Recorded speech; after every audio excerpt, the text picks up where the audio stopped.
Nahdiyah merupakan suatu disiplin ilmu yang membahas firqah-firqah atau aliran-aliran dalam masalah akidah. Islam sebagai agama dan sistem ajaran telah menjalani proses akulturasi dan transmisi dari generasi ke generasi dalam rentang waktu yang panjang dan dalam ruang budaya yang beragam. Proses ini melibatkan tokoh-tokoh agama mulai dari Rasulullah, para sahabat sampai dengan ustadz dan para pemikir Islam sebagai pewaris dan perantara yang hidup. Dasar An-Nahdiyah merupakan upaya perbuatan hati, ucapan, dan tingkah laku untuk mendekatkan diri kepada Allah melalui ajaran-ajaran Ahlussunnah wal Jamaah versi NU. Secara spesifik, Kiai Hasyim memberikan sebuah karakter khususnya terhadap faham Ahlussunnah wal Jamaah pada kalangan muslim di Jawa yang berpegang teguh pada Ahlussunnah wal Jamaah. Kiai Hasyim tidak menganggap bahwa pandangannya yang paling benar dan tidak menganggap pandangannya orang lain salah. Mereka semua berpegang teguh pada faham Ahlussunnah wal Jamaah, tetapi di sisi lain mereka mempunyai sejumlah tradisi yang khas seperti istighosa, yasin, tahlil, ziarah kubur, dan hadiah pahala. Amaliyah atau tradisi Ahlussunnah wal Jamaah yang masih dilestarikan oleh masyarakat. Kata istighosa berasal dari kata al-ghaus yang berarti pertolongan. Dalam tata bahasa Arab, kalimat yang mengikuti pola atau wazan istaf'ala atau istif'al menunjukkan arti permintaan atau permohonan. Maka istighosa berarti meminta pertolongan. Istighosa merupakan kumpulan doa-doa. Istighosa dibaca dengan menghubungkan diri pribadi kepada Tuhan yang berisikan kehendak dan permohonan kepadanya, serta di dalamnya diminta bantuan tokoh-tokoh populer dalam amal soleh. Ketika memiliki hajat dan musibah menimpa bangsa, masyarakat Nahdiyah akan mengadakan istighosa atau mujahadah, berkumpul dan berdoa kepada Allah untuk mengabulkan segala hajat serta menyudahi musibah tersebut. Yasin dan Tahlil. Yasin merupakan salah satu surah yang terdapat pada Al-Quran yang terdiri dari 83 ayat. Surah Yasin merupakan surah Makkiyah karena surat ini diturunkan di kota Mekah. Pokok-pokok kandungan surat Yasin memuat tentang keimanan, akidah, hari kiamat, hari kebangkitan, surga, neraka, mengingatkan akan kematian dan ilmu pengetahuan. Keutamaan membaca surah Yasin tentu bernilai ibadah dan mendengarkan orang membaca surah Yasin termasuk ibadah.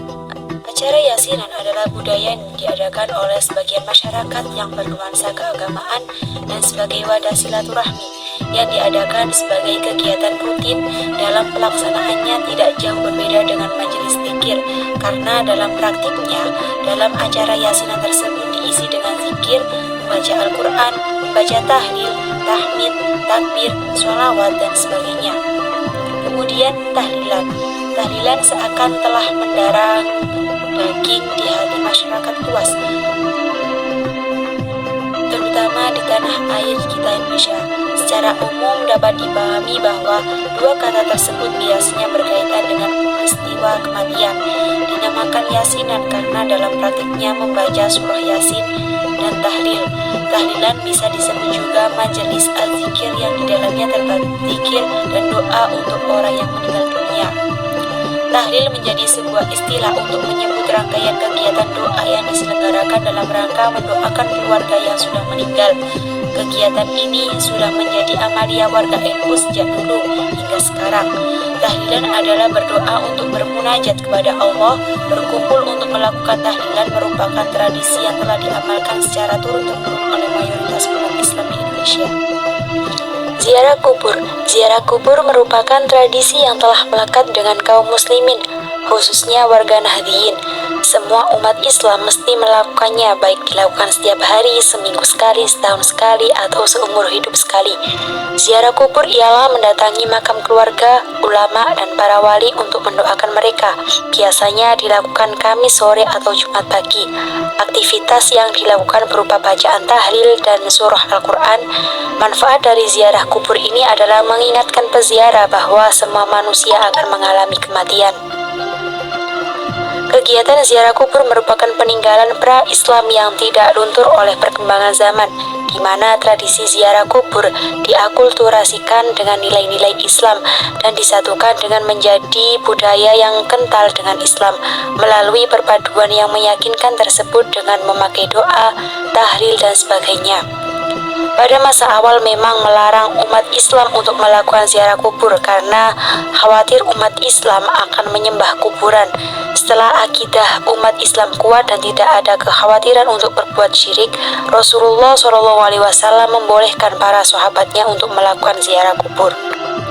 Selanjutnya yaitu hadiah pahala, merupakan doa dan permohonan ampunan. Inilah yang paling layak untuk dihadiahkan kepada orang-orang yang telah meninggal dunia. Karena itu, kemudian dikatakan bahwa hadiah orang hidup kepada yang meninggal dunia adalah doa dan permohonan ampunan. Nabi Muhammad SAW bersabda, al-ahya'il amwatid du'a wal istighfar, yang artinya hadiah orang-orang yang masih hidup kepada orang-orang yang telah meninggal dunia adalah doa dan memintakan ampun kepada Allah.